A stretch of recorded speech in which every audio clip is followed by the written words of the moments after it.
تو یہ احوال بھی یعنی نفس میں پیدا ہونے والے تزکیے کے احوال بھی عمل کی طرح دو پہلو رکھتے ہیں۔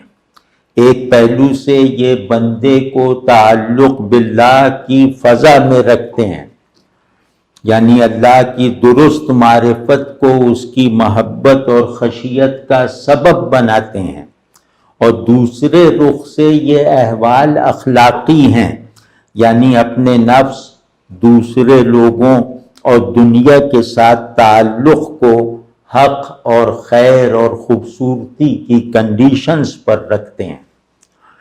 تو جس علم کے یہ نتائج نہیں ہیں وہ ظاہر ہے کہ نافع نہیں ہے۔ تو آپ نے بھی دیکھا ہوگا کہ کچھ لوگ بہت ذہین، بہت خوش گفتار، نہایت دراک ہوتے ہیں، لیکن ان کی یہ تمام صلاحیتیں نفس کی امارگی سے مغلوب ہو جاتی ہیں۔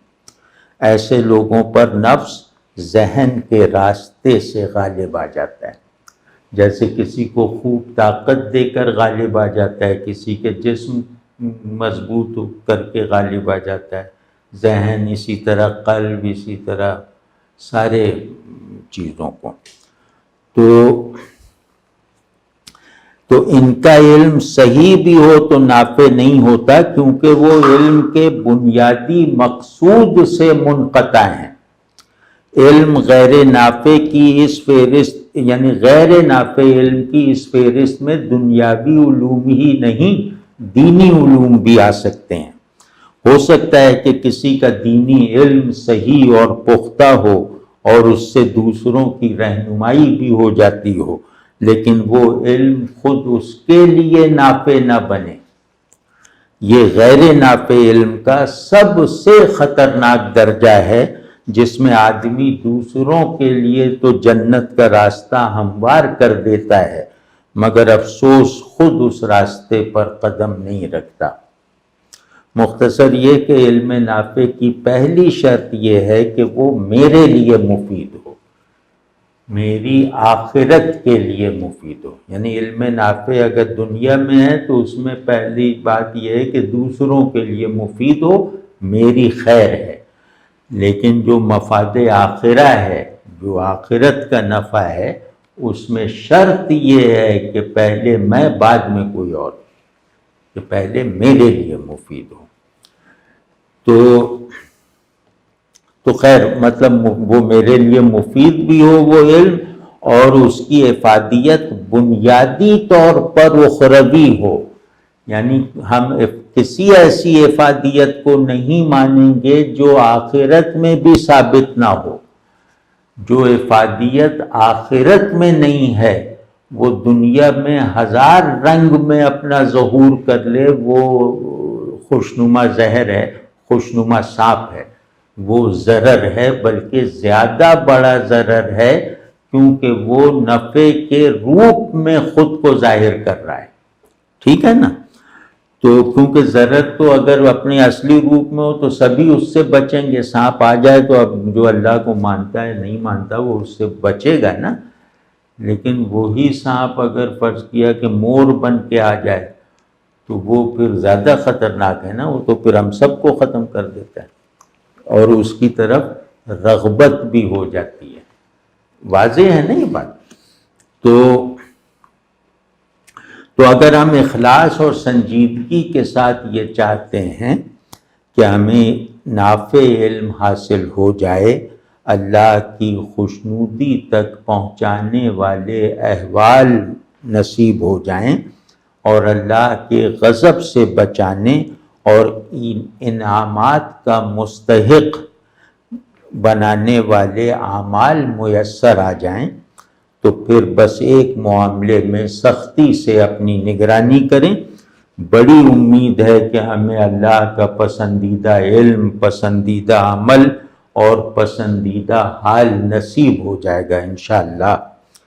آپ خود سوچیں کہ اس سے بڑھ کر کوئی کامیابی ہو سکتی ہے کہ آدمی کی سوچ بھی اللہ کو خوش کرنے والی ہو جائے، نیت بھی اللہ کی خوشنودی تک پہنچانے والی ہو جائے، اور اس کے تمام اعمال اور احساسات وغیرہ بھی اللہ کی طرف یکسوئی کے اسباب بھی بن جائیں اور نتائج بھی بن جائیں۔ تو تزکیہ نفس کا منتہا یہی ہے نا کہ میرے تمام جذبات و احساسات اللہ کے ساتھ میرے تعلق کی سچائی سے جنم لیں اور تمام خیالات و افکار ایمان کا فیضان ہوں۔ تو نفس کا تزکیہ اصل میں طبیعت کا اور پھر اس کے نتیجے میں ذہن کا تزکیہ ہے۔ اصل تزکیہ بہرحال طبیعت کا ہے، احساسات کا، پسند ناپسند کا، رغبت و کراہت اور خواہشات کا۔ پھر اس کی برکت سے خیالات میں بھی اللہ کی طرف یکسو رکھنے والی ایک حضوری پیدا ہو جاتی ہے، اور احساس اور خیال دونوں تعلق باللہ میں سچائی اور اخلاص کی بدولت ایک دوسرے سے جڑ جائیں تو غیب میں رہتے ہوئے بھی اللہ کی حضوری کے احوال نصیب ہو جاتے ہیں۔ اسی کو احسان کہتے ہیں۔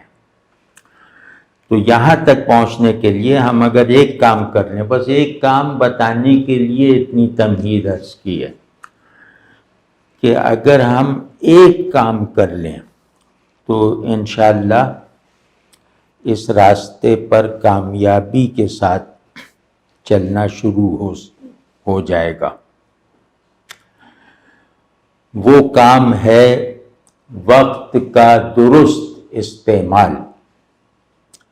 اسی کے لیے ہمیں خود پر مسلسل نگران رہنا ہے۔ موجودہ زمانے میں تو یہ تزکیے کی شاید سب سے بڑی شرط ہے۔ نفس کے محرکات اور مہیجات میں چھوٹی بڑی تبدیلی آتی رہتی ہے۔ ان تبدیلیوں کی وجہ سے ہر دور میں تزکیے کی ترتیب، زاویے اور ترجیحات بدلتے رہتے ہیں۔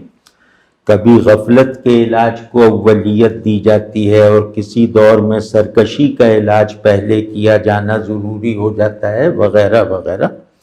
لیکن نہیں، ایک بات میں یہاں پر غلط کہہ گیا کہ غفلت اور سرکشی کی مثال غلط ہے۔ یہ تو نفس کے مجموعی اور بنیادی امراض ہیں، اس کی امارگی کے اصلی احوال ہیں۔ ان میں کوئی پہلے اور بعد کی نسبت نہیں ہے۔ میں کہنا یہ چاہتا تھا جو کہہ نہیں پایا کہ نفس کی خرابی کے کچھ عملی اسباب ہوتے ہیں۔ ان اسباب میں سے کچھ تو شخصی ہوتے ہیں کہ کسی میں نفس کے بگاڑ کا ایک سبب ہے اور کسی میں دوسرا۔ کچھ اسباب کا تعلق اس خاص دور سے ہوتا ہے جس میں ہم رہ رہے ہوتے ہیں، تو زمانہ بدلنے سے وہ اسباب اوپر نیچے ہوتے رہتے ہیں۔ جس دور میں ہم ہیں اس میں تزکیہ نفس میں سب سے بڑی رکاوٹ یہ ہے کہ ہم وقت کا صحیح استعمال نہیں کرتے۔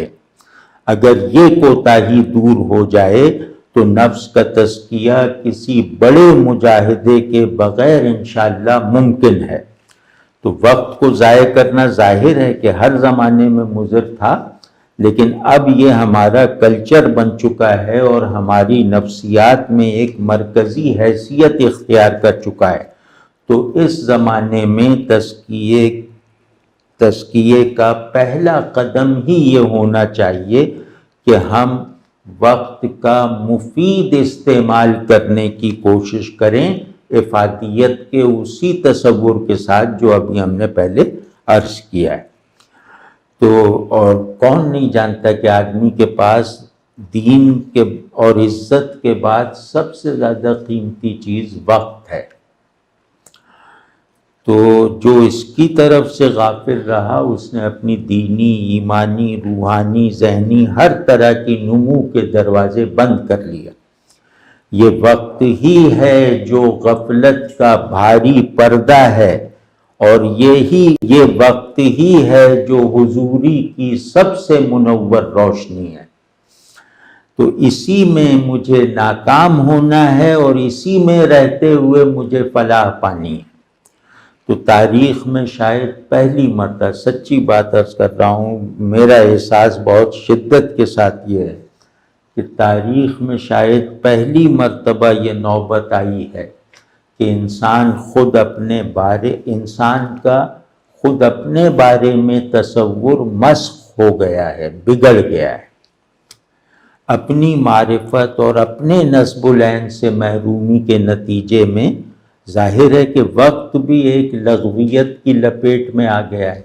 جب میں ہی مہمل ہو گیا ہوں تو پھر میرے متعلقات بھی ایبسرڈ ہو گئے۔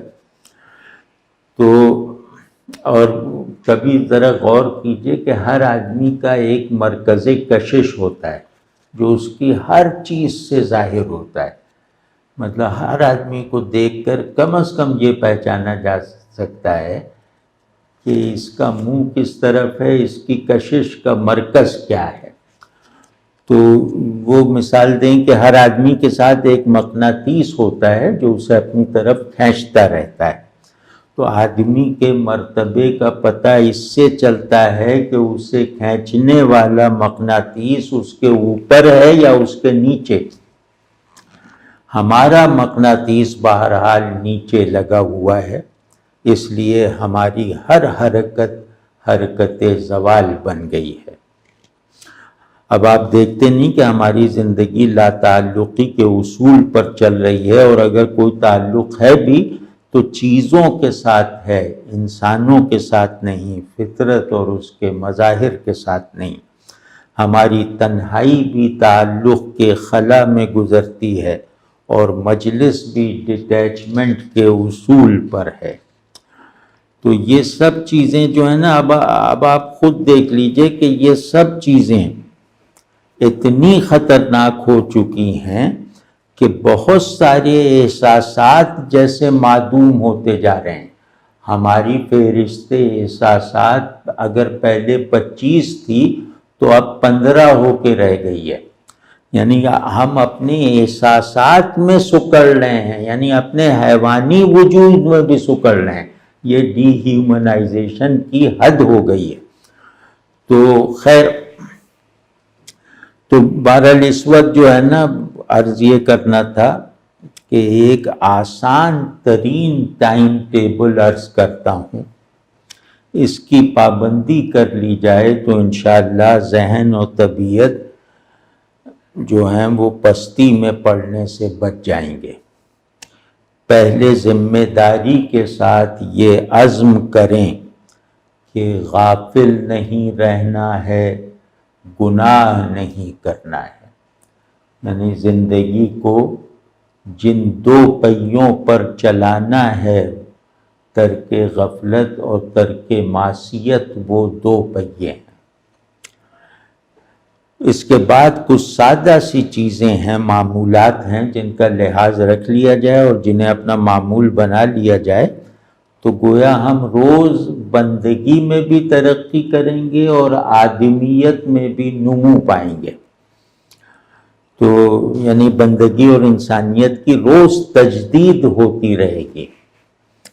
نمبر 1، نماز جماعت سے پڑھنی ہے، اور ہر نماز کے بعد 2-4 منٹ حالت ذکر میں رہنا ہے۔